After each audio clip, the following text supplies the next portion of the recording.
Hello everyone, my self Deepak Kumar. तो स्वागत है आप सभी का अपने यूट्यूब चैनल दीपक एडु सेंटर पे। तो आइए आज हम समझते हैं क्लास 10 का जो हमने इसके पिछले वाले वीडियो में हमने कोऑर्डिनेट ज्योमेट्री का एक तरह से कह लें तो सेंट्रॉइड का हमने कॉन्सेप्ट पढ़ा था ना। तो आज क्या करेंगे, उसी कॉन्सेप्ट को यूज करके हम उसी बेस पर क्वेश्चन को सॉल्व करेंगे, मतलब सेंट्रॉइड के क्वेश्चन को सॉल्व किया जाएगा, ठीक है ना। तो पहला क्वेश्चन देखिए हमारे पास ये है और ये तकरीबन मतलब 25-30 मिनट का वीडियो बनेगा जिसमें 5-6 क्वेश्चन को हम कवर करने की ट्राई करेंगे।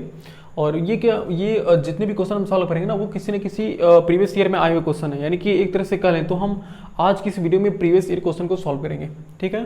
तो चलिए पहला क्वेश्चन समझते हैं। कह रहे कि 2 vertices of a triangle ABC are given by A and B and its centroid is G 3,4 find the coordinate of third vertex C of triangle ABC। तो क्वेश्चन देखिए समझिए क्या करें। देखिए कह रहे कि the 2 vertices of triangle ABC, कहने का मतलब एक हमारे पास ट्रायंगल है ना, तो एक ट्रायंगल बनाते हैं। देखिए इसमें ट्रायंगल ABC है ना, तो ABC बनाते हैं। देखिए कह रहे कि 2 vertices of a triangle ABC are given by A 6,4, जो A की वैल्यू है वो 6,4 इसका कोऑर्डिनेट दिया हुआ है और B का कोऑर्डिनेट कितना दिया हुआ है -2,2। ओके, कह रहे कि एंड इट्स सेंट्रॉइड। देखो सेंट्रॉइड का सेंट्रॉइड का हमें कोऑर्डिनेट दिया हुआ ना, तो सेंट्रॉइड G जिसका कोऑर्डिनेट कितना दिया हुआ है 3,4। सेंट्रॉइड G जिसका कोऑर्डिनेट दिया हुआ है 3,4 दिया हुआ है। कह रहे कि find the coordinate of third vertex C of triangle ABC। हमें इसी C का कोऑर्डिनेट फाइंड करना, तो इसको हम क्या मान लें बताइए। इसको हम x3, y3 मान लें, x3, y3 मान लेते हैं। ओके अब देखिए, अब जैसे से हम क्या करते हैं, अज्यूम करते हैं ना, वैसे जैसे हम पहले क्या कंडीशन करते हैं, लेट हम इसको x1 y1 x2 y2 x3 y3 मानते हैं ना, और इसको क्या मानते हो x, y मानते हैं ना, जो कोऑर्डिनेट मतलब सेंट्रॉइड का जो कोऑर्डिनेट होता है। तो लेट जो A दिया हुआ है 6,4 इसको हम क्या मान ले रहे हैं, इसको हम x1, y1 मान ले रहे हैं, ठीक है ना। एंड जो B हमारे पास है कितना दिया हुआ है -2,2, इसको हम क्या मान ले रहे हैं, इसको हम x2, y2 एज्यूम कर रहे हैं, ठीक। और जो हमारे पास C है जो कि दिया नहीं, और एंड C को हम क्या मान ले रहे हैं x3, y3। हमने C को क्या मान लिया, C को x3, y3 मान लिया। ओके देखिए अब यहाँ से समझते हैं कोऑर्डिनेट। देखिए फार्मूला लिखते हैं, कोऑर्डिनेट ऑफ सेंट्रॉइड का फार्मूला क्या होता है बताइए।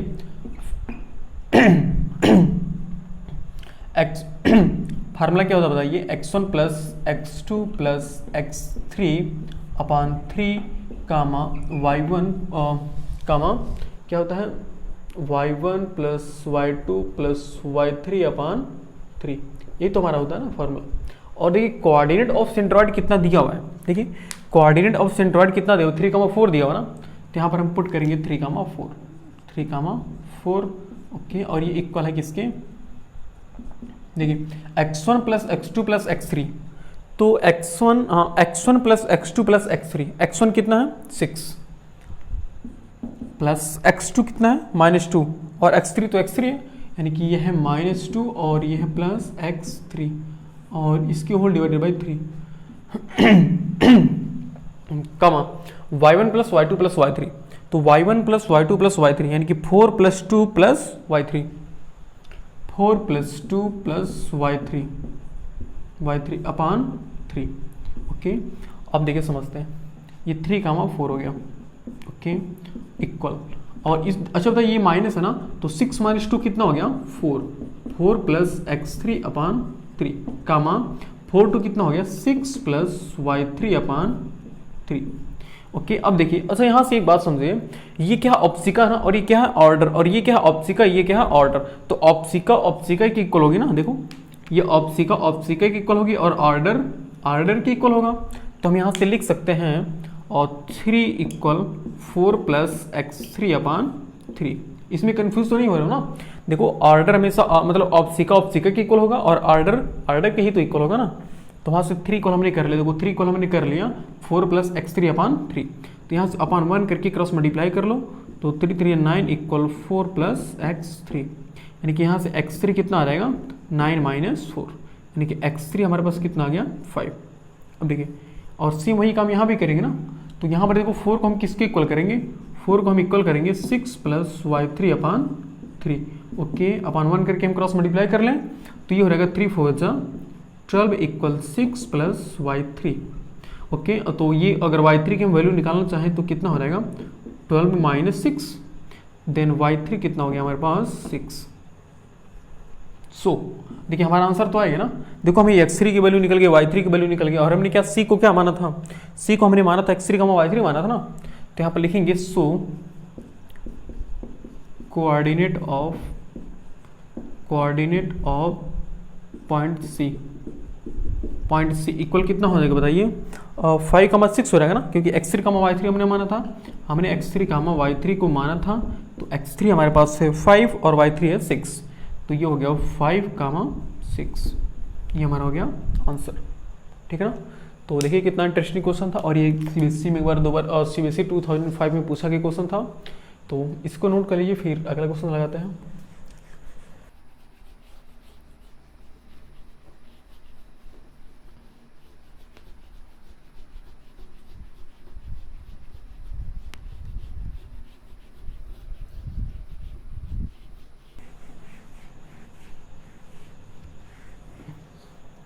ये समस्या हमारा अगला क्वेश्चन है, क्वेश्चन नंबर 2 कह रहे हैं a line intersect the y axis and x axis at the point p and q respectively.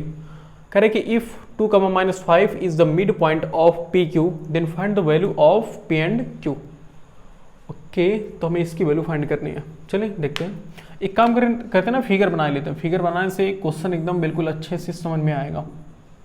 देखिए अच्छा, इसको क्या नाम, इसको हम x एक्सिस नाम देते हैं ना, इसको हम y एक्सिस नाम देते हैं। ठीक, और ये मतलब ये y का पॉजिटिव है, x का पॉजिटिव है, ये y का नेगेटिव है, और ये x का नेगेटिव है। ठीक, ये ओरिजिन है, इसको हम ओ से डिनोट करते हैं। देखिए कह रहे कि अ line intersect the y axis and x axis at the point p and q respectively if 2, -5 is the mid point of pq। अच्छा, pq का जो मिड पॉइंट है वो कितना दिया हुआ है, कह रहा है कि 2, -5 is the mid point of pq। अच्छा, तो ये -2, -5 क्या है, मिड पॉइंट है ना pq का। अच्छा एक बात सोचो, अगर मतलब ये क्वेश्चन में से पूछा नहीं है, तो ये कह रहा है 2, -5, तो 2, -5 किस क्वाड्रेंट में लाई करेगा, सोच के बताओ। देखो 2 इसमें क्या होता है, इसमें होता है प्लस प्लस होता है ना, बिल्कुल। इसमें क्या होता है, माइनस प्लस होता है। इसमें क्या होता है, दोनों के दोनों माइनस होते हैं, और इसमें एक पहला वाला प्लस होता है, दूसरा वाला माइनस। तो क्या हम इसको फोर्थ क्वाड्रेंट में बोल सकते हैं, यानी कि ये जो 2, -5 है वो किस क्वाड्रेंट में लाई कर रहा है, वो फोर्थ क्वाड्रेंट में लाई कर रहा है ना। ओके, तो यहाँ से देखो कह रहे कि अ line intersect the y axis and x axis, तो y एक्सिस और x एक्सिस को इंटरसेक्ट ऐसे कर रहे हैं ना, तो ये है p और ये है q। कह रहे कि p and q respectively if 2, -5 is the mid point of pq, यानी कि जो pq वाली लाइन है वो इसका मिड पॉइंट क्या है, इसका मिड पॉइंट ये है 2, -5, इसको m नाम देते हैं, ये 2, -5 दिया हुआ है। ओके, कह रहे कि find the coordinate of p and q, तो हमें इस p पॉइंट और q पॉइंट के हमें कोऑर्डिनेट को फाइंड करना, find the coordinate of p, q। अच्छा सोच के बताओ इसका कोऑर्डिनेट कितना होगा, ये x एक्सिस पर है ना, तो हम बताए थे कि x एक्सिस पर y की वैल्यू क्या होती है, 0 होती है ना, तो इसको हम क्या x, 0 लिख सकते हैं, सोच के बताओ, x, 0 लिख सकते हैं ना, बिल्कुल, क्योंकि x एक्सिस पर किसी भी पॉइंट का कोऑर्डिनेट कितना होता है, x, 0। अब x जितना होगा उतना होगा ये, और सेम वही काम यहाँ भी होगा। यहाँ देखो p पॉइंट है ना, तो ये p क्या है, y एक्सिस पर है ना, तो इसका कोऑर्डिनेट कितना हो जाएगा, सोच के बताओ। इसका कोऑर्डिनेट क्या हम 0, -y लिखेंगे ना, क्यों, यहाँ माइनस क्या बता रहा है कि वो y एक्सिस पर और x एक्सिस के नीचे है ना, इसलिए यहाँ पर माइनस है। भाई ये y के नेगेटिव डायरेक्शन में है ना, इसलिए क्या है 0, -y। ठीक है ना, तो अब तो ये तो हमने फिगर बना लिया, अब इसको लिखते हैं, ऐसे लिख लो, लेट डायरेक्ट हम क्या करेंगे, इसको मान लेंगे, तो ऐसे डायरेक्ट मान लो, क्योंकि देखो ये समझा जाता है, ये एग्जामिनर समझ जाएगा। आप जैसे लिखेंगे ना इसको, ये समझ जाएगा कि हाँ यहाँ पर x, 0 ही होगा। तो लेट p इक्वल कितना मान ले रहे, let p equal 0, -y and q equal हम कितना मान ले रहे हैं, x, 0। ओके, और यम क्या है, मिड पॉइंट है ना, बताओ यम मिड पॉइंट है, तो हम यहाँ पर मिड पॉइंट फार्मूला लगा सकते हैं ना, बताओ mid point, coordinate of mid point, देखो mid point formula, mid point formula, mid point formula, बताइए मिड पॉइंट फार्मूला क्या कहती है? मिड पॉइंट फार्मूला यही होता है ना, एक्स कामा वाई किसके इक्वल होता है बताइए? x1 प्लस x2 अपॉन 2 कामा y1 प्लस y2 अपॉन 2। भाई हमने मिड पॉइंट फार्मूला यही पढ़ा था ना, अगर आपको याद हो तो, जिसमें x1 प्लस x2 क्या है? देखो यही तो, ये वाला हम क्या मानते हैं इसको?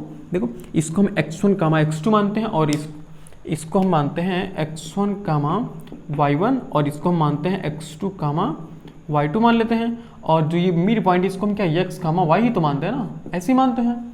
ओके, तो x कामा y वैल्यू पुट करते हैं सबकी। देखो x कामा y, तो x कामा y कितना? -2 कामा 5, और 2 कामा -5, 2 कामा -5 इक्वल, देखिए x1 प्लस x2 अपॉन 2, तो x1 प्लस x2 अपॉन 2, तो x1 तो हमारे पास 0 है, और x2 कितना है? x के इक्वल है, और अपॉन 2, यानी कि 0 प्लस x अपॉन 2। ओके, कामा y1 प्लस y2 अपॉन 2, तो y1 कितना बताइए? -y है, और y2 है 0, तो इसको हम क्या, -y प्लस 0 अपॉन 2।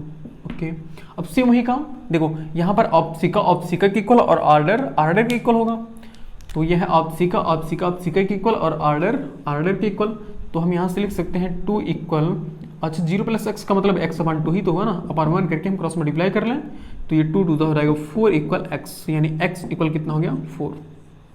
ओके, और सेम वही काम, देखो आर्डर के इक्वल, यानी कि -5 इक्वल होगा -y अपॉन 2, यानी कि यहाँ से अपॉन 1 करके हम क्रॉस मल्टीप्लाई कर लें, तो -5 2 10 इक्वल -y, यानी कि y इक्वल हो गया 10, क्योंकि माइनस माइनस क्या हो जाता है? कैंसिल। तो अब यहाँ से हम coordinate of P and Q निकाल सकते हैं क्या?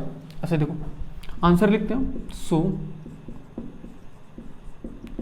कोऑर्डिनेट ऑफ पी इक्वल कितना होगा बताइए? हमने p को कितना माना था? p को हमने 0 कामा -y माना था ना, 0 कामा -y, 0 कामा -y, तो ये हो जाएगा 0 कामा -y मतलब 0 कामा -10, सही है क्या? हाँ, देखो y की वैल्यू क्या है? -10, y की वैल्यू 10 है, लेकिन हमने जो माना था वो देखो -y था, इसलिए हमने यहाँ पर -0 कामा -10 होगा। ओके, एंड q इक्वल कितना हो जाएगा? q हमने कितना माना था? q हमने x कामा 0 माना था ना, तो यहाँ पर लिख लो x कामा 0, और हमने x की वैल्यू कितना निकाला हुआ है? x की वैल्यू हमने 4 निकाला हुआ है, तो यहाँ पर हो जाएगा 4 कामा 0। देखिए ये हमारा क्या हो गया? ये हमारा आंसर हो गया, ठीक है ना। तो ये भी क्वेश्चन कितना इंटरेस्टिंग था। इंटरेस्टिंग क्वेश्चन ये इंटरेस्टिंग तब बन गया जब इसमें फिगर को अच्छे से समझेंगे, तब ये फिगर की वजह से क्वेश्चन एकदम अच्छा बन गया, क्योंकि अगर आपको नहीं पता होगा कि 2 कामा -5 किस क्वाड्रेंट में लाई करेगा, तो आपका क्वेश्चन गलत हो सकता है, ठीक है ना। तो ये भी अच्छा क्वेश्चन था, और ये भी प्रीवियस ईयर का क्वेश्चन है जी, हमने लिखना भूल गए, तो इसको भी नोट कीजिए, फिर एक दो क्वेश्चन को सॉल्व करते हैं। देखिए क्या होता है ना कि ये जैसे कि सेंट्रॉइड का जो कॉन्सेप्ट है ना, इस पर ज़्यादा क्वेश्चन नहीं पूछते हैं, इस पर मुश्किल से 2 ही 3 क्वेश्चन कुल बुक में मिला, अगर बुक में हम चेक करें ना, तो बुक में कुल मिलाकर 5 ही 6 क्वेश्चन है ही है, तो उसमें ज़्यादा क्वेश्चन सॉल्व, एक क्वेश्चन और सॉल्व करते हैं, उसके बाद देखते हैं। तो इसको मिटा देते हैं पहले।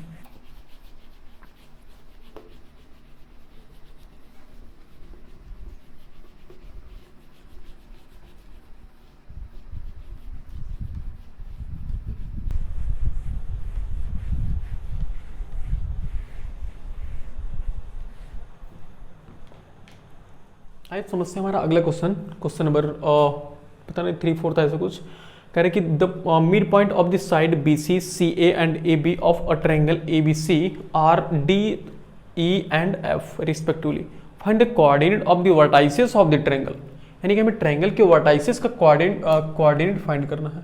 तो क्वेश्चन अच्छा लग रहा है ये क्वेश्चन, और ये भी है इसमें भी हम प्रीवियस ईयर लिखना भूल गए थे, वो शायद 2006-7 में आया हुआ क्वेश्चन है, तो और ये 2 बार क्वेश्चन आया हुआ है। तो कह रहा है कि the mid point of the side BC CA and AB of a triangle, इसका मतलब एक ट्रायंगल है हमारे पास, तो हम ट्रायंगल बना ही लेते हैं। देखो क्वेश्चन में फिगर बनाओगे ना, थोड़ा अच्छा होगा सॉल्व करने में, थोड़ा समझ में अच्छी आती है, अंडरस्टैंडिंग अच्छी होती है। तो जब भी अगर क्वेश्चन आए, तो अगर क्वेश्चन से फिगर बना सकते हो तो जरूर बनाना फिगर। तो फिगर क्या है? देखो कह रहा है कि the mid point of BC CA and AB, देखो इसी के अकॉर्डिंग चलना है, BC CA एंड AB, तो BC का मिड पॉइंट क्या है? D, तो BC का मिड पॉइंट क्या है? D, ओके, जिसका कोऑर्डिनेट है 3, 4, और उसके बाद सी ए का कोऑर्डिनेट कितना है एफ ई, सी ए का ई है, सी ए का कोऑर्डिनेट है ई, जिसका जो है मतलब सी ए का मिड पॉइंट है ई, जिसका कोऑर्डिनेट है 8,9 एंड ए बी का मिड पॉइंट क्या है एफ, जिसका कोऑर्डिनेट है 6,7। ओके, कह रहे कि then find the coordinate of the vertices of the triangle. तो हमें इस ट्रायंगल के तीनों वर्टाइसेस के कोऑर्डिनेट को हमें फाइंड करना होगा। तो हम यहाँ मान ले क्या, ऐसे मान लेते हैं, लेट मतलब हम ए वाले को x1, y1 मानते हैं और b वाले को हम x2, y2 एज्यूम करते हैं एंड देन थर्ड वाले को हम x3, y3 एज्यूम करते हैं। ओके, तो हम यहाँ पर लिख लेते हैं जो हमने लिखा है, यहाँ पर लिखेंगे कि let the coordinate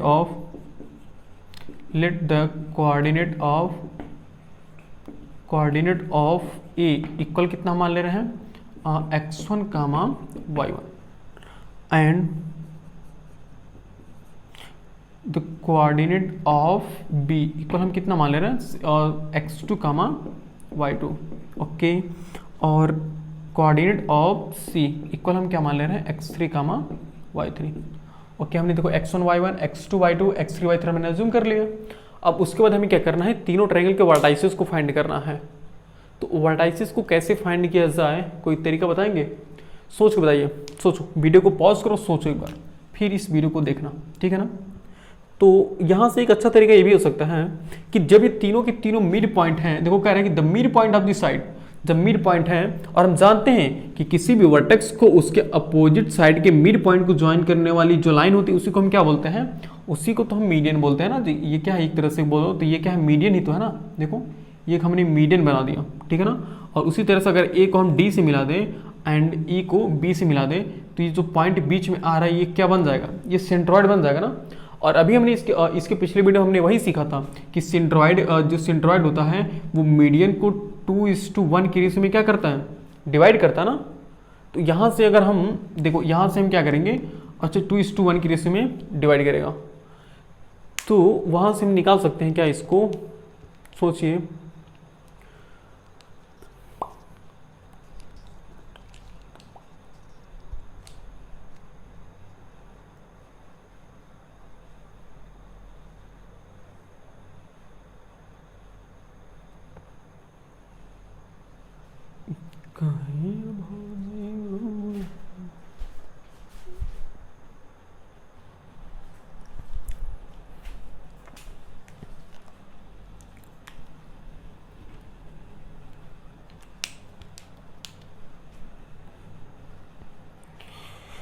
and the coordinate of C equal हो जाएगा x3, y3। देखिए हमने c कितना मान लिया है, देखो c है, हमने x3, y3 मान लिया।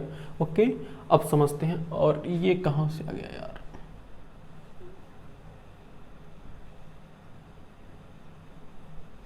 ओके अब समझते हैं। देखिए अच्छा, ये देखो ये जो दिया है f दिया है, d दिया, इसको अच्छे से मिला लो, जो d e f दिया है ये मिड पॉइंट दिया हुआ ना। तो क्या हम हर एक साइड में मिड पॉइंट फार्मूला लगा सकते हैं क्या? देखिए मिड पॉइंट फार्मूला क्या होता है कि जब किसी लाइन को, हमने पढ़ा था ना कि सेक्शन फार्मूले में, कि जब ये पॉइंट अगर मिड पॉइंट हो तो हम क्या करते हैं, x1 + x2/2 करेंगे इसके इक्वल ना। तो ऐसे काम करो, एक काम अगर हम सोचे तो अच्छे से ये हो जाएगा। देखो ऐसे ए बी, यहाँ पर लिख लो a और यहाँ लिख लो b, और ए का कोऑर्डिनेट कितना दिया हुआ है, ए का कोऑर्डिनेट है हमारे पास x1, y1, और b का कोऑर्डिनेट कितना दिया हुआ है, x2, y2, और जो बीच वाला पॉइंट है f, इसका कोऑर्डिनेट कितना दिया हुआ है, और 6, 7। तो यहाँ पर लिखोगी such that f is the mid point of A B, मतलब f ए बी का मिड पॉइंट है ना। सो हम यहाँ कह सकते हैं कि 6, 7 इक्वल हो जाएगा। देखिए क्या होता है, फार्मूला हमारा होता है ना कि x1 + x2, देखो x1 + x2/2, y1 + y2/2। तो यहाँ से हम क्या कर सकते हैं बताइए, यहाँ से हम 6 को x1 + x2/2 के इक्वल करेंगे, तो ये 6 इक्वल हो जाएगा x1 + x2/2 के, और साथ ही साथ 7 इक्वल हो जाएगा y1 + y2/2 के। भाई ऑप्सी का के इक्वल और आर्डर के इक्वल हो गया। तो यहाँ से अब क्रॉस मल्टीप्लाई कर लो, तो x1 प्लस x2 इक्वल क्या हम 12 कर सकते हैं, सोचिए x1 प्लस x2 इक्वल 12। और यहाँ पर देखिए, यहाँ पर हम y1 plus y2 equal 7 to 14, ये हो गया y1 plus y2 equal 14। Okay, अब देखिए जैसे हमने यहाँ पर ए बी के लिए किया है, वैसे ही सेम काम हम किसके लिए करेंगे, वैसे ही सेम काम हम बी सी के लिए करेंगे, वैसे ही सेम काम हम ए सी के लिए करेंगे। ठीक, तो अब ए बी के लिए हमने कर लिया। अब उसके बाद यहाँ से इसको मतलब यहीं पर छोड़ दो। अगर चाहो तो इक्वेशन फर्स्ट, इक्वेशन सेकंड नाम देकर छोड़ दो, थोड़ा और आसानी होगी। क्वेश्चन लंबा लेकिन बिल्कुल आसान है। अब सेम काम उस बी सी के लिए करेंगे। देखो ये है बी सी एक लाइन, ये है बी और ये है सी। हम ऐसे अलग क्यों कर रहे हैं, ताकि समझने में आसानी हो, ठीक है ना। तो बी कितना दिया हुआ है, बी है x2, y2, x2, y2 तो हमने माना है ना। ओके, और सी हमने कितना माना है, सी हमने x3, y3 माना हुआ है, x3, y3। देखिए हमने इतना माना ना। तो अब यहाँ से, और इसका मिड पॉइंट कितना है, इसका मिड पॉइंट है डी, जो कि दिया हुआ है 3, 4। तो फिर वही काम लिखोगे, such that D is the mid point of B C. जब डी बी सी का मिड पॉइंट है, तो वहां से हम ये कर सकते हैं। देखिए क्या, वहां से हम सेम वही काम यहाँ करेंगे ना।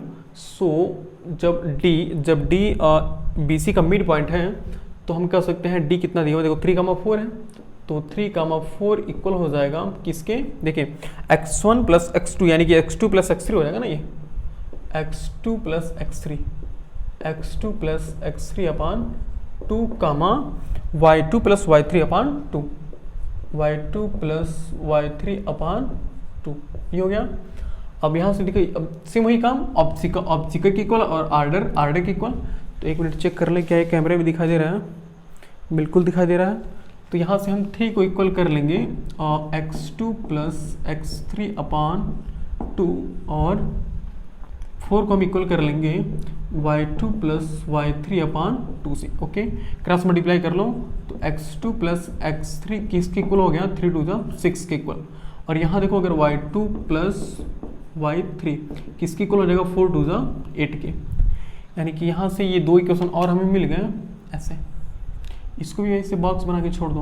ओके, अब किसके लिए बाकी रह गया बताओ, हमने ए बी के लिए निकाल दिया, बी सी के लिए निकाल दिया, अब ए सी रह गया ना, ए सी वाली साइड। तो ए सी के लिए भी निकाल दो, ए सी के लिए भी निकाल दो। देखो ए सी के लिए भी एक ऐसे लाइन बनाओ, ये है ए और ये है सी, और एक का कोऑर्डिनेट कितना है, x1, y1, यह x1, y1, और c जिसका कोऑर्डिनेट है x3, y3, x3, y3। और इस जो बीच वाला पॉइंट है, मिड पॉइंट, इसका कोऑर्डिनेट कितना है, 8, 9। ओके, अब से वही काम यहाँ पर भी करेंगे कि लिखेंगे such that E is the mid point of AC, such that E is the mid point of AC। जब E AC का मिड पॉइंट है, तो मिड पॉइंट फार्मूला क्या होता है, 8, 9 इक्वल हो जाता है x1 प्लस x3 अपान 2, y1 प्लस y3 अपान 2, ये हो जाएगा।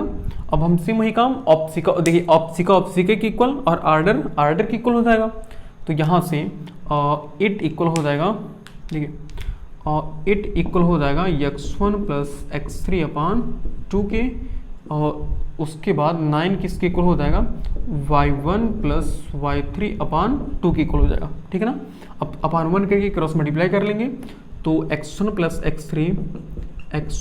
x3 इक्वल हो जाएगा 16 के, और यहाँ पर ये है 9, तो y1 प्लस y3 इक्वल हो जाएगा 9 टू 18 के, ठीक है ना।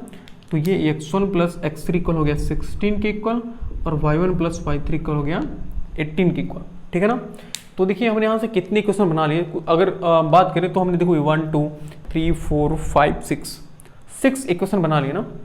अब एक काम करते हैं, अब इसको मिटाते हैं। इसको मिटाने का ये मतलब है कि अब हमें देखो, हमें इतना नोट कर लीजिए, उसके बाद हम इसको मिटा देते हैं इतना। उस इक्वेशन को याद रखिएगा, देखो इक्वेशन को याद रखनी, इसको मिटाएंगे नहीं, यहीं पर छोड़ देंगे इसको, क्वेश्चन को मिटा लो यहाँ से। अभी लगाने में आसानी होगी, थोड़ा सॉल्व करने में। हमें क्या ए बी सी के कोऑर्डिनेट को भी फाइंड करना है ना, यानी कि हमें पहले तो हमें x1 y1 x2 y2 x3 y3 यही हमें सॉल्व करना है। अच्छा ये बताइए यहाँ पर क्या दिया हुआ है, x1 प्लस x2 इक्वल 12 दिया हुआ है, और कहाँ पर और x2 दिया हुआ है, ये x1 प्लस x3 है, थोड़ा भी कहीं मिट गया तो क्वेश्चन गलत हो जाएगा। x1 प्लस x2 इक्वल, अच्छा बताइए x1 वाला x वाला एक साथ और y1 वाला एक साथ, तो x1 प्लस x2 इक्वल 12 है, और यहाँ पर है x2 प्लस x3 इक्वल है 6 के। तो क्या हम यहाँ से x2 x3 की कुछ वैल्यू निकाल सकते हैं क्या? पहले तीनों को एक साथ कर लो यार। एक काम करते हैं, इसको भी मिटा देते हैं, अच्छे से एक बार नोट कर लीजिए आप, इसको नोट कर लीजिए फिर इसको मिटाते हैं।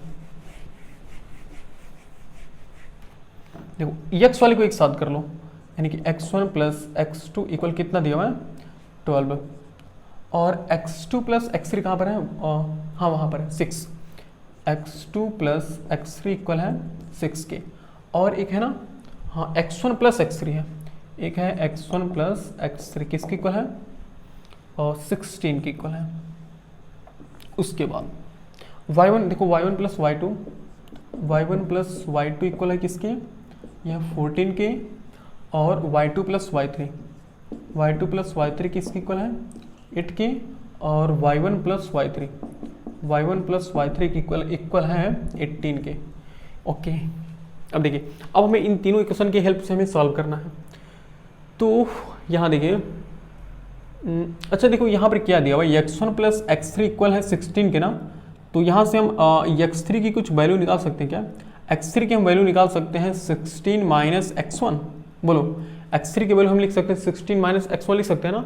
अब इस इक्वेशन में हम क्या करेंगे, x3 की वैल्यू पुट करेंगे, तो x2 प्लस, देखो x3 है ना, x3 कितना 16 माइनस x1 है, तो हम x3 के प्लेस पर 16 माइनस x1 पुट करेंगे, ये हो जाएगा 6।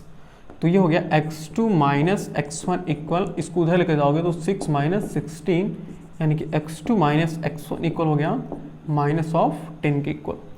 ओके, अब देखिए यहाँ से x2 माइनस x1 है माइनस 10 के, तो यहाँ से x2 की भी वैल्यू निकाल लो, तो ये हो जाएगा माइनस 10 प्लस x हो जाएगा x1। अब इस x2 की वैल्यू क्या करो, इसमें पुट करो, तो ये हो जाएगा x1 प्लस x2 के प्लेस पर हम माइनस 10 प्लस x1 पुट करेंगे इक्वल 12। तो ये x1 प्लस x1 क्या होगा, 2 times of x1 equal 12 plus 10, यानी कि x1 इक्वल हो गया और 22/2 के, यानी कि x1 इक्वल हो गया 11 के। समझ पा रहे हैं आप? लेकिन जैसे एक वैल्यू निकली हमारी x1 की वैल्यू कितना निकला 11। अब देखो हमने कैसे सॉल्व किया, थोड़ा सोचो इसमें।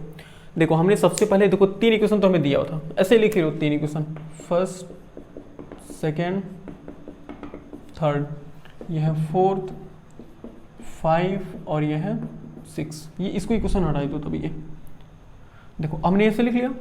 तो हमने सबसे पहले इक्वेशन 3 को यहाँ पर लिखा, ठीक। इक्वेशन 3 क्या है, देखो x1 प्लस x3 इक्वल 16 है, तो हमने यहाँ से x3 की वैल्यू निकाला, कितना था 16 माइनस x1 था ना। अब हमने इस x3 की वैल्यू को x2 में हमें x3 की वैल्यू को हमने इक्वेशन सेकंड में पुट कर लिया, तो जहाँ पर x3 है वहाँ पर हमने क्या लिख दिया, देखो 16 माइनस x1 लिख दिया इक्वल 6 है। अब जो x2 की वैल्यू हमारे पास आई, देखो यहाँ से सॉल्व करने के बाद हमारी x2 की वैल्यू आ गई। अब इस x2 की वैल्यू को हमने x1 में पुट कर लिया, यानी कि अगर बात करें तो यह है इक्वेशन सेकंड वाला है और ये इक्वेशन फर्स्ट वाला है। हालांकि लिखने की ज़रूरत नहीं है, आप समझ सकते हैं यहाँ से। तो हमने जैसे x2 की वैल्यू है 10 माइनस x1 आई, इस x2 की वैल्यू हमने इक्वेशन फर्स्ट में पुट कर दिया, तो यहाँ से x1 की वैल्यू कितनी आ गई 11 आ गई। अब जैसे एक वैल्यू आ गई उसके बाद तो सभी वैल्यू आ जाएंगी। देखोगे कैसे आएंगी, तो यहाँ पर इतने में हो जाएगा, हाँ इतने में हो जाएगा। देखो x1 कितना आ गया 11, और उसके बाद देखो अब इसी में पुट कर लो, देखो such that x1 plus x2 कितना है 12 है, तो x1 हमने कितना निकाला है 11, तो ये 11 प्लस x2 इक्वल 12, यानी कि x2 इक्वल हो गया 12 माइनस 11, यानी कि x2 इक्वल किसके हो गया 1 के हो गया ना। ओके, x1 भी निकल गया, x2 भी निकल गया, और x3 देखो यहाँ पर है ना, तो such that x1 plus x3 equal है 16 के, और x1 हमने कितना निकाला है 11, तो ये हो गया 11 plus x3 equal 16, then x3 equal हो जाएगा 16 माइनस 11, x3 इक्वल 5। देखो इस क्वेश्चन में कुछ दम थोड़ी है, मतलब इसको सॉल्व करने में कुछ ज़्यादा दिमाग थोड़ी लगाना है, इसलिए हम थोड़ा जल्दी बता रहे हैं, ठीक है ना। तो x1, x2, x3 की वैल्यू हमने निकाल दिया, ठीक। अब सेम जितना ये प्रोसेस हमने यहाँ किया, सेम वही प्रोसेस हमें यहाँ करना पड़ेगा, ठीक है ना। तो हमने इक्वेशन को लिख ही लिया है, फिर इसको मिटाते हैं हम। देखिए जैसे जैसे हम नोट करें वैसे वैसे नोट कीजिएगा आप भी। ओके, सेम वही काम यहाँ करेंगे। इस इक्वेशन को हम पहले सॉल्व करते हैं। तो यहाँ से y1 कितना हो जाएगा, y1 इक्वल हो जाएगा और 18 माइनस y1 नहीं y3 की वैल्यू निकालो, तो y3 इक्वल हो जाएगा 18 माइनस y1 हो जाएगा ना, और एक अच्छे से लिखते हैं पूरा। हाँ, यहाँ से y3 इक्वल किसकी हो जाएगा, 18 माइनस y1 के हो जाएगा ना। अब इस y3 को हम कहाँ करेंगे, इक्वेशन 5 में पुट करेंगे। तो इक्वेशन 5 हमारे पास कितना है, y2 प्लस y3, और y3 के प्लेस पर हम 18 माइनस y1 इक्वल 8 के। तो यहाँ से y2 माइनस y1 इक्वल हो गया 8 माइनस 18, यानी कि y2 माइनस y1 इक्वल हो गया माइनस 10 के। अब यहाँ से हम y2 की वैल्यू निकालो, तो y2 कितना हो जाएगा, माइनस 10 प्लस y1। अब इस y2 की वैल्यू को इक्वेशन इसमें फोर्थ वाले में पुट करो, तो y1 प्लस y2 कितना दिया हुआ है, ये माइनस 10 प्लस y1 इक्वल 14। तो यहाँ प्लस माइनस माइनस ही होगा, तो इस प्लस को हटा देते हैं। तो y1 प्लस y1 कितना हो गया, 2 टाइम्स ऑफ y1 और माइनस 10 इक्वल 14। और देखो यहाँ से हम क्या करेंगे, ओहो क्या कर रहे हैं हम, अच्छा हाँ, तो ये 2y1 कितना हो गया, 14 प्लस 10 हो जाएगा ना, समझ पा रहे हैं। और एक काम अब देखो यहाँ से, तो ये y1 कितना हो जाएगा, और 10 प्लस 14 प्लस 10 कितना हो गया, 24/2, यानी कि y1 हो गया हमारे पास 12, ठीक है ना। y1 कितना हो गया, y1 हो गया 12। ठीक, अब इस जैसे ही y1 की वैल्यू आई तो सबकी वैल्यू निकल जाएगी ना। देखो इक्वेशन पर सही पुट करते हो तो हमारा आंसर निकलता आएगा। देखो सच दैट y1 कितना है, y1 प्लस y2 है हमारे पास 14 के। तो y1 की वैल्यू हमने निकाल दिया 12 प्लस y2 इक्वल 14। तो y2 कितना हो गया, 14 माइनस 12, यानी कि y2 हो गया हमारे पास 2। ओके, अब जैसे ही y2 की वैल्यू निकली तो हम y3 तो निकाल ही सकते हैं, क्या क्यों, क्योंकि y2 देखो चाहे यहाँ से निकालो चाहे यहाँ से निकालो, और यहीं से y2 प्लस y3 देख लो, तो y2 प्लस y3 हमारे पास है 8 के इक्वल है ना, हाँ। और y2 हमने कितना निकाला है 2, तो ये y2 हमने कितना निकाला है 2, तो ये हो गया y2 है 2 प्लस y3 इक्वल 8, यानी कि y3 हो गया 8 माइनस 2, यानी कि y3 हो गया हमारे पास 6। देखिए हो गया ना। अब हमने क्या माना था, हमने वहाँ ए को जो पॉइंट ए का कोऑर्डिनेट था उसको हमने x1 y1 माना था ना, और जो बी का कोऑर्डिनेट था उसको हमें x2 y2, और सी वाले को हमें x3 y3। अब देखिए सबका आंसर लिखते हैं। हमने पहले बताया कि क्वेश्चन लंबा था लेकिन उतना उसमें दम नहीं है, बस लंबा है क्वेश्चन। हाँ थोड़ा सा दम था इसमें कि इस इक्वेशन को सॉल्व करने में। तो उसके बाद देखिए अब देखिए यहाँ पर लिखिए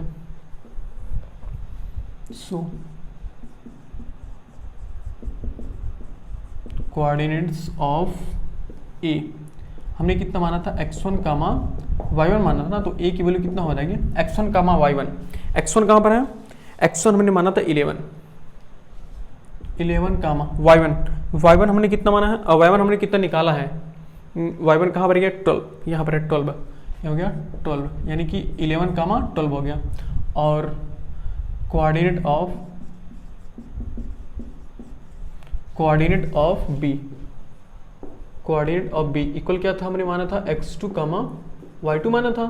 तो यहाँ से b की वैल्यू कितना हो गई, देखिए x2 y2, और x2 हमने कितना निकाला है, x2 हमने 1 निकाला है यहाँ पे, तो 1 y2 हमने कितना निकाला है 2, यहाँ से हमने 2, यानी कि b का कोऑर्डिनेट कितना हो गया 1 2। और एक और बचा हुआ है तो हम वो भी निकालते हैं। देखिए कोऑर्डिनेट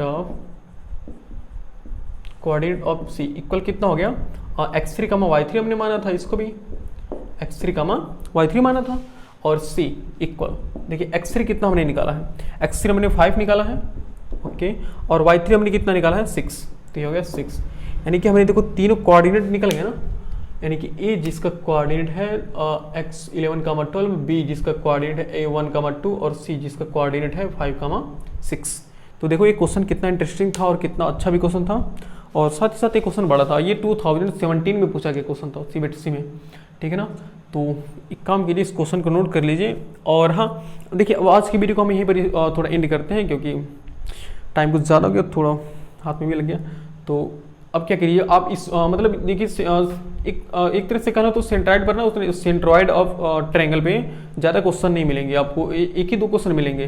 तो आप क्या कीजिए उस पर अभी इस क्वेश्चन को सॉल्व कीजिएगा और इसके पिछले भी जितने हमने कॉन्सेप्ट पढ़ाया है उन सभी कॉन्सेप्ट पर भी क्वेश्चन को सॉल्व कीजिएगा। जो क्वेश्चन में जिस क्वेश्चन में प्रॉब्लम हो आप कमेंट करके हमें पूछ लीजिएगा।